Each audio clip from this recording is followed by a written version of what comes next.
Kashi Vishwanath board का कोई हिंदू ही member बन सकता है, मुसलमान नहीं बन सकता। तो ये सेक्शन 3 वक्फ यूजर का असल मकसद क्या है कि मुसलमानों से उनकी मस्जिद, दरगाहें, कब्रस्तान, यतीम खानों को छीन लेना। तो ये एक्ट में वक्फ के प्रोटेक्शन का कोई चीज नहीं है, सब झूठ बोल रहे बीजेपी वाले। पार्लियामेंट के सामने मस्जिद है, पार्लियामेंट के राइट सामने, जिसमें फखरुद्दीन अली अहमद की खबर है। अब कल कोई जाकर पूछे कि भाई इसका डीड बताओ, कहां की डीड निकलेंगी? डीड कहां निकलेंगी? डीड नहीं निकलेंगी। आप बोलेंगे वक्फ यूजर नहीं है, गवर्नमेंट प्रॉपर्टी है। खबरस्तान को जाके बोलेंगे डीड निकालो। अब जितने खबरा हैं वो हजरत ईसा अलैहिस्सलाम बोलते थे खुम बिइज़्निल्लाह, बोल तो मैं तो नहीं बोल, कोई नहीं कर सकता। अब वो खबरों में से कौन पुकार के बोलेंगे हमारे डीड है बोल।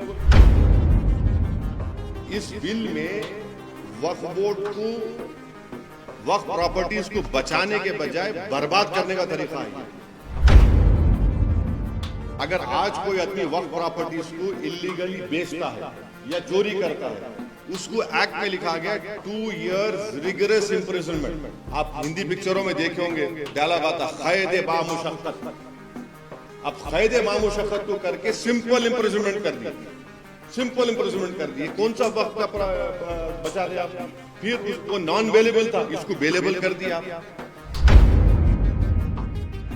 सेंट्रल वक्फ बोर्ड सेक्शन 19 है और स्टेट वक्फ बोर्ड जो है वो सेक्शन 14 में आता, 95 एक्ट में।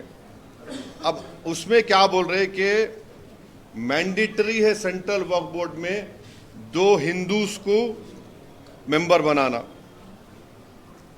2 हिंदूज को।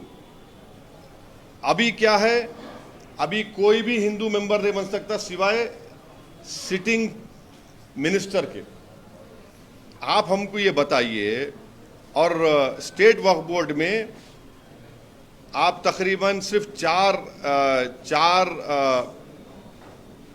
मुसलमान रहेंगे। अब गवर्नमेंट का प्रपोजल क्या है कि स्टेट वक्फ बोर्ड में जो मेंबर्स बनते, एक मुतवल्ली कैटेगरी का इलेक्शन होता, एमएलए कैटेगरी का इलेक्शन होता, एमपी कैटेगरी का इलेक्शन होता और जुडिशरी का, बार काउंसिल का, ये 4 इलेक्शन होते। अब गवर्नमेंट, मोदी गवर्नमेंट क्या बोल रही, इलेक्शन नहीं, हम नॉमिनेट करेंगे। क्यों नॉमिनेट करेंगे? आप इलेक्टोरल प्रोसेस के खिलाफ क्यों हैं? और फिर आप ये बोल रहे कि नॉन मुस्लिम को मेंबर बनाएंगे। मैं नरेंद्र मोदी को चैलेंज कर रहा हूं और आपके सामने अब जो बोल रहा हूं, आप जरा इसको गहराई से सुनिए। उत्तर प्रदेश में काशी विश्वनाथ टेम्पल एक्ट है 1983, आप लिख लो ये। उसमें सेक्शन 3 है। सेक्शन 3 ये बोलता है कि no person unless he is a Hindu by religion be eligible for being or continuing as a member of the board or executive committee or chief executive or as an employee. यानी काशी विश्वनाथ का section 3 ये बोल रहा है कि वो जो हिंदू होगा बाय रिलीजन वही एलिजिबल होगा बोर्ड का मेंबर बनने के लिए, एग्जीक्यूटिव कमेटी का मेंबर बनने के लिए और सीईओ बनने के लिए और एम्प्लॉय होने के लिए।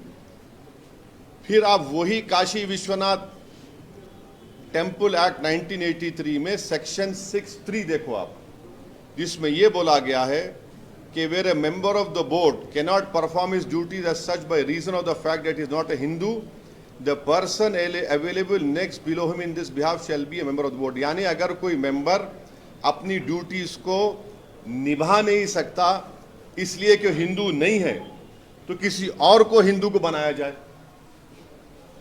आप यहां पर क्या कर रहे हैं सेंट्रल वक्फ काउंसिल में और स्टेट वक्फ बोर्ड में?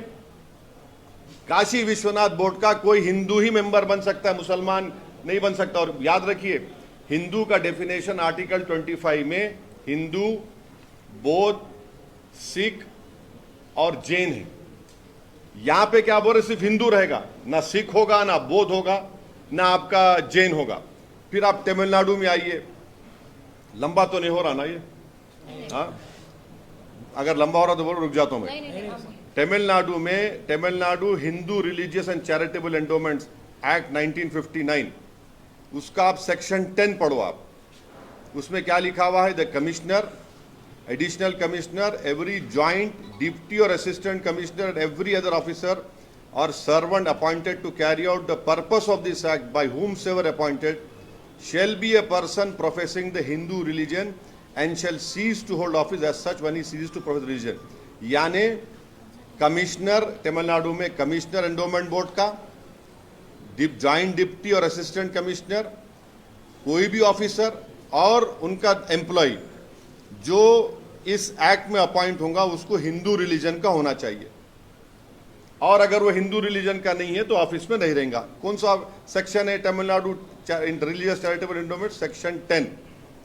आप आंध्र प्रदेश में आ जाओ, आप आंध्र प्रदेश, तेलंगाना में भी एक्ट है वो। आंध्र प्रदेश को एक्ट था 87 का, तेलंगाना में भी एक्ट है। Andhra Pradesh charitable Hindu religious institution endowment act 1987, वो सेक्शन 3(2) क्या बोलता है? Additional commissioner, additional commissioner, every regional joint commissioner, deputy commissioner, assistant commissioner appointed under subsection 1 exercising the powers and performing the functions aforesaid in respect of religious institution endowment shall be a person, shall, देखिए जब लफ्ज shall आता ना law में तो mandatory हो जाता। shall और में फर्क है। में माने दोनों भी हो सकते, shall में फर्क, ये shall वर्ड आया तो सिर्फ वही हिंदू माने वही मैंडेटरी हिंदू होना। shall be a person professing Hindu religion and shall cease to exercise his powers and function these functions when he ceases to profess the religion। यानी आपको हिंदू होना जरूरी है, अगर आप नहीं है तो मेंबर निकलते। अब कर्नाटका में आइए, आप Karnataka Hindu religious institution charitable endowment 1997 section 7 पढ़ो आप, उसमें क्या हो रहा? Commissioner, deputy commissioner, assistant commissioner, every other officer और सर्वेंट यानी एम्प्लॉय भी, ऑफिसर भी, appointed to carry out the purpose of this act by whomsoever appointed shall be a person professing Hindu religion and shall cease to hold office as in such when he ceases to profess religion। ये वही है।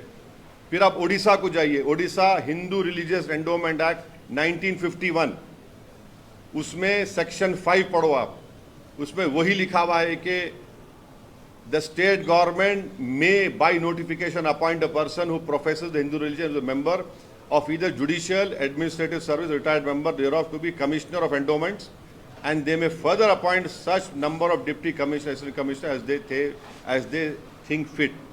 फिर उसमें ये बोल रहे अगर कोई हिंदू रिलीजन नहीं है उसको ऑफिस सीज कर देना। हमारा क्वेश्चन ये है, मैं आपको 5-6 स्टेट्स की मिसाल दिया।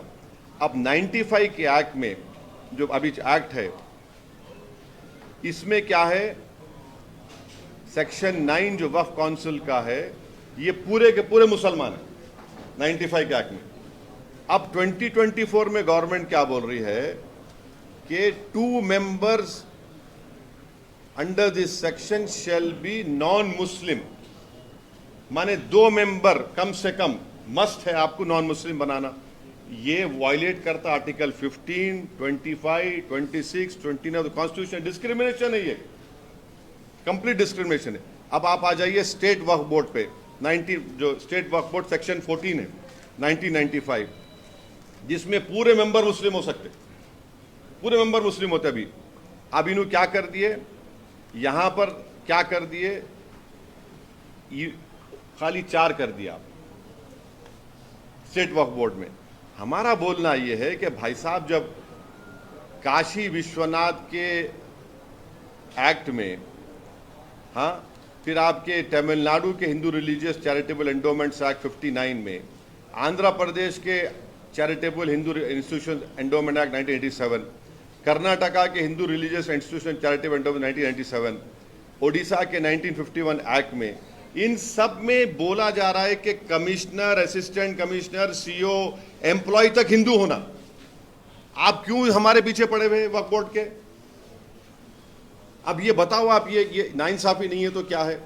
तो इस बिल में वक्फ बोर्ड को, वक्फ प्रॉपर्टीज को बचाने के बजाय बर्बाद करने का तरीका है ये।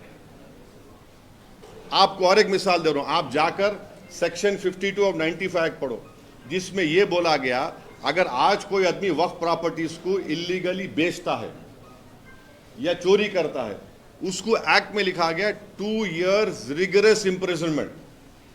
आप हिंदी पिक्चरों में देखे होंगे, डायलॉग आता खैद बामुशक्कत, अब कैद मामुशक्कत को करके सिंपल इम्प्रिजनमेंट कर दिए, सिंपल इम्प्रिजनमेंट कर दिए। कौन सा वक्त का बचा रहे आप? फिर वो नॉन बेलेबल था, इसको बेलेबल कर दिया आप। ये कौन सा वक्त प्रॉपर्टीज को बचा रहे? आप तो बर्बाद करना चाह रहे। अब पार्लियामेंट के सामने मस्जिद है, पार्लियामेंट के राइट सामने, जिसमें फखरुद्दीन अली अहमद की खबर है। अब कल कोई जाकर पूछे कि भाई इसका डीड बताओ, कहां की डीड निकलेंगी? डीड कहां निकलेंगी? डीड नहीं निकलेंगी। आप बोलेंगे वक्फ बाय यूजर नहीं है, गवर्नमेंट प्रॉपर्टी है। खबरस्तान को जाके बोलेंगे डीड निकालो। अब जितने खबरां हैं वो हजरत ईसा अलैहिस्सलाम बोलते थे खुम बिइज़्निल्लाह, बोल तो मैं तो नहीं बोल, कोई नहीं कर सकता वो। अब वो खबरों में से कौन पुकार के बोलेंगे हाँ हमारे पास डीड है? बोल कौन बोलेगा? बोलो आप। यतीम खाने हैं, आप बोलेंगे दरगाहें हैं, कहां से लाके देंगे? तो ये सेक्शन 3 वक्फ बाय यूजर का असल मकसद क्या है कि मुसलमानों से उनकी मस्जिद, दरगाहें, कब्रस्तान, यतीम खानों को छीन लेना। तो ये एक्ट में वक्फ के प्रोटेक्शन का कोई चीज नहीं है। सब झूठ बोल रहे बीजेपी वाले। सिर्फ वक्फ को बर्बाद करना उसका मकसद है। मैं आपको जितने सेक्शंस बोला हूं ना, आप जाकर पढ़िए। अगर मैं एक भी झूठ बोल रहा हूं तो आके मेरे पकड़ लो आप मेरे को। तो ये आप क्या कर रहे हैं भाई? हां, आप हमारे को समरी एविक्शन पावर्स दो, पब्लिक प्रेमिसेस एक्ट में हमको डालो आप। और आपको मालूम दिल्ली में 123 प्रॉपर्टीज को ना इंदिरा गांधी के जमाने में दिल्ली वक्फ बोर्ड को दे दिया गया था। 1984 में कोर्ट स्टेटस को का ऑर्डर दिया। हम 2024 में हैं, 30 साल हो गया, वो स्टे को विकेट नहीं करा सके। 84 से 2024 तक एक मामूली स्टे को विकेट नहीं करा सके आप बोलते मुसलमान ऐसा कर रहा, मुसलमान वो कर रहा। अरे सरकार तुम्हारी है ना बाबा, तुम्हारा प्रधानमंत्री है, तुम्हारा मंत्री है। मुसलमान का तो कोई ना प्रधानमंत्री है ना कुछ भी। हम तो खाली वोट डालने वाली मशीन है, एटीएम है। हम तो दूध देने वाली गाय है, हम भैंस हैं। हम 84 से एक स्टे विकेट नहीं कराए आप, और हमारे को बोल रहे आप।